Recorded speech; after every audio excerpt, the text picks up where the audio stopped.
Welcome to A Pirate's Guide to Jewish History.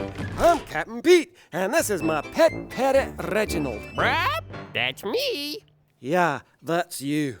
By the time of Jesus, the Jews living in Judah had split up into different groups. Let's talk about 4 of them.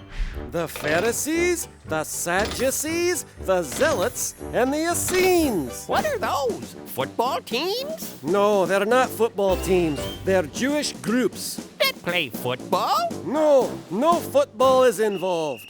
The Pharisees were the most religious of the Jews. They were all about following God's laws. They even made up new laws to follow. Hundreds, as if Moses hadn't given them enough already.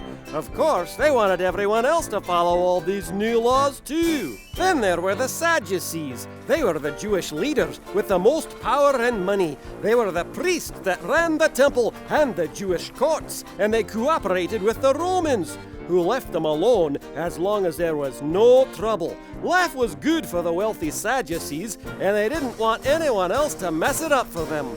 Next, we have the Zealots. The Zealots were Jews that hated Rome. They were always making plans to kick out the Romans so the Jews could have their own nation again. The Zealots wanted the Messiah to come so he could teach those Romans a lesson. Because Zealots were always making trouble, the Sadducees didn't like them at all.